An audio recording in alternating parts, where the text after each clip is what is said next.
Buenas tardes, Wyatt. Bueno, la primera pregunta va enfocada a lo que ya se mostró.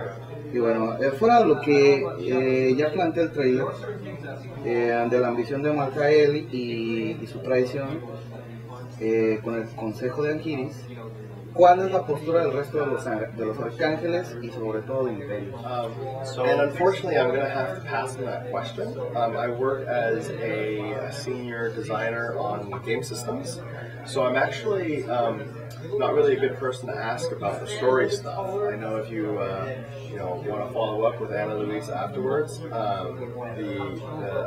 I'm really a good person to talk to about loot, or the Crusader, or classes, adventure mode, the existing classes and new skills that the original classes are going to get, monsters and combat.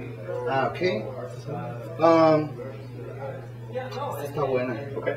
Respecto al robo de vida, al robo de vida, Lifestyle, okay. ¿cómo se tiene pensado compensar al llegar al level 70? Que todo parece indicar que el robo de vida de nivel 70 queda extinto. ¿Cómo lo vamos a compensar con otras, pues sí, como... Okay, so totally fair. So before I answer that, I should probably touch on why we're getting rid of lifesteal. And the short answer is that we want all of your stats to matter. And the game is not in a good place when players are singularly focused on damage. And lifesteal is the hinge that allows damage to be the only thing that I care about. Do you want Okay.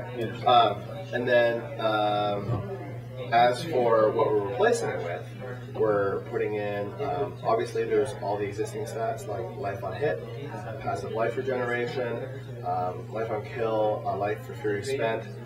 We'll be leaning on those other mechanics, which worked actually, for months of the initial release of the game until people's DPS accelerated into high enough amounts that lifesteal actually made all of these other stats useless. And some of the other negative effects is these stats were good and desirable early on. But then once people's DPS scaled to very large numbers, lifesteal became the only thing that's reasonable. First of all, it had a distorting effect on the barbarian because he had access to lifesteal on his belt, whereas nobody else did. And it also devalued all of these other stats, which makes all your items look really boring. I mean, it feels unrelated when people ask me, what are you guys doing about trifecta items? And that's a multi-tiered answer, but one of those components is make it so that damage is not the only thing that I care about. Okay. Respecto al daño de armas, esto se enfoca a weapons.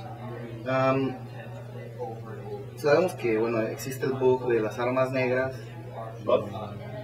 Digo, el bug. Okay. De las armas negras y no sabemos si ya se va a compensar todos los daños elementales para que las armas negras sean ideales para usarse también como, más bien las armas elementales sean ideales para usarse como armas negras. Okay. So with regards to weapon damage and in particular, Totally fair question. There's a simple answer and then there's a complicated answer. The simple answer is that we're going to fix the bug. So the complicated answer is that if we were just in internal development, we would just fix the bug. We'd be like, black weapons are better than every other weapon, fix it. The complicated part comes from the fact that we have players in the live game who've acquired this item. They may have traded for this item. They may have paid real money for the item on the auction house. So it's really something that we were looking to avoid, that if we came in and we just fixed the bug, then we're avoiding the investment that players have made. And that's why we actually didn't act. However, with Reaper of Souls, and Loot 2.0, all weapons that drop in Loot 2.04 will have the bug fixed. Those items are way better. So when people, well, not way better, but hopefully, you'll find an upgrade and you'll transition into a non-bugged version of the item. It's still going to be more powerful, but it's not going to have, each elemental effect should be able to be the same.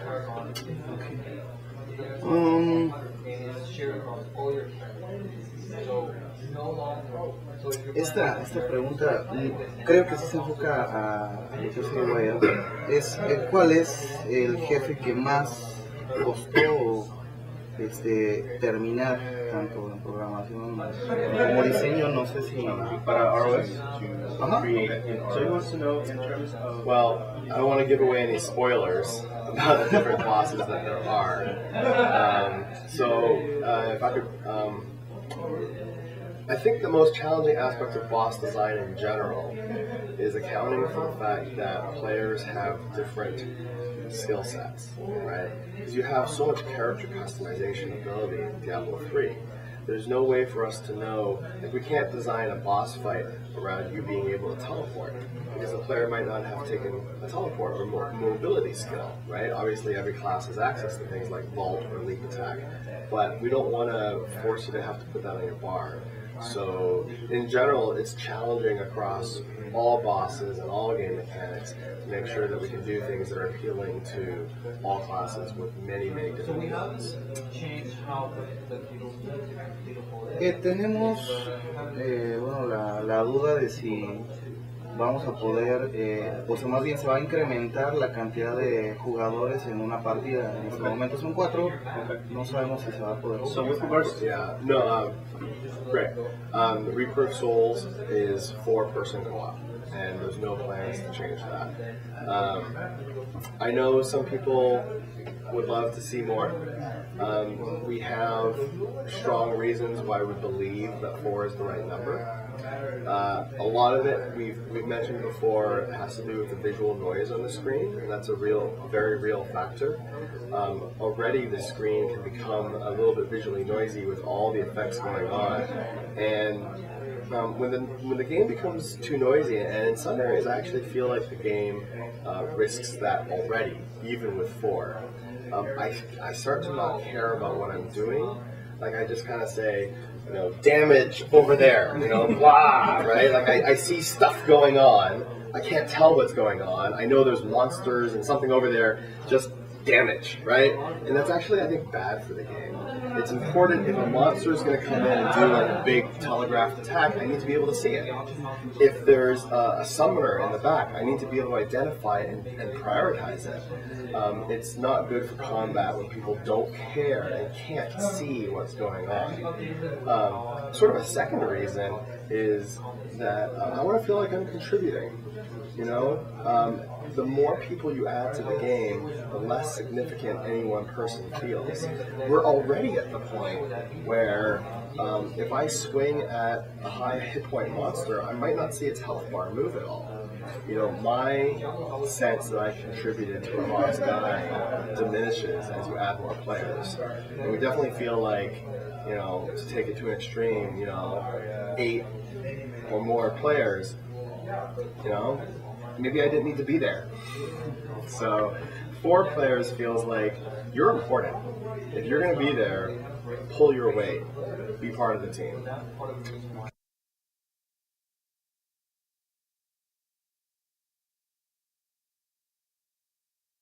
First of all, why Crusader right now? Why Crusader is the right class for the expansion? And because players were looking for 2 classes, not 1 class. And why Crusader and why 1 class? Okay. I'll answer your first question first. The why Crusader? People are excited to see a Crusader. I think that's the short answer. People that I talk to on the show floor, community and community members that I've talked to, as well as our team, are excited to do a Crusader. The setting is right. We're doing Act 5. It takes you to West March. our villain is Malthael. Crusader feels like the perfect character. You know, these aren't isolated decisions. These decisions, the storyline of Act 5, the setting of Act 5, the villain of Act 5, the hero of Act 5 are all designed to fit together. As for why 1 versus 2, the Crusader has a lot going on. I mean, I think 24, 25 active skills. We have 5 runes on every skill. We have dozens of 12, 16 passives on every class. You looked at, you know, Diablo 2. I mean, really, the Crusader can be a melee tank. He can be a mid-ranged caster. He has, I think, in terms of the amount of content that you're getting, he's easily larger than 2 Diablo 2 classes put together. In terms of number of different ways that you could play the game as a result of having a Crusader. Can you talk a little about it could be a tank, and could you talk a little more what the Crusaders bring to the game, what's the mechanics, the gameplay that because the players they saw the announcement, they saw some leaks, but right now it's the first time, second time they are playing the game and they are seeing what the Crusader can do. And can you talk a little about what bring to it? I love the Crusader. He's awesome. The Crusader, so the Barbarian is obviously another one of our melee classes, and the Monk is another one of our melee classes. And the Monk is like fast, agile martial arts guy. The Barbarian is like a strong, you know, hulking, bare-chested guy, right? Neither of these guys are in full play. You know, I mentioned how the Crusader was chosen to fit with West March and what else we're doing with Reaper of Souls. It's a gothic setting, you know. West March, we're trying to really bring out the moody, gothic, dark environment. This guy's in full plate. He's heavily armored. He has a giant shield. That's one of his class-specific items. This is an area of fantasy that I think Diablo 3 doesn't really have. The closest you get is a barbarian, except the heavily armored plate, you know, encased in metal, is not, you know, entirely the fantasy for the barbarian for some people. Whereas the Crusader is, you know, he is the tank that everybody wants.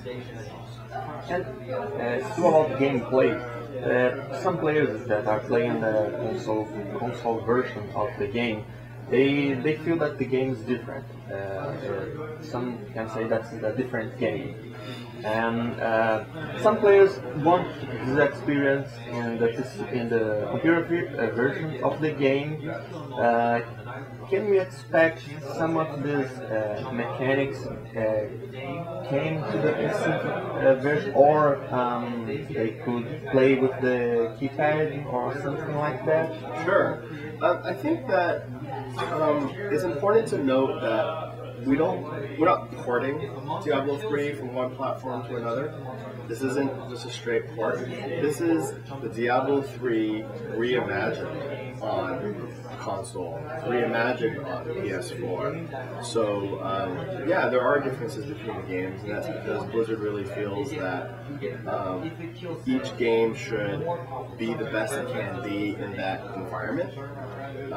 In much the same way that if you were watching a television show and you were to take that to radio, you wouldn't just cut the visuals off and put it on radio, right? Or if you want to go vice versa, you have to redo the script. You probably have to re-record it. You have to change things around because the medium matters so much. PC is mouse and keyboard. It means I can do things like aim exactly where my Hydra is going to spawn. I can click somewhere and expect my character to pad around minor obstacles. On the console, I have controller.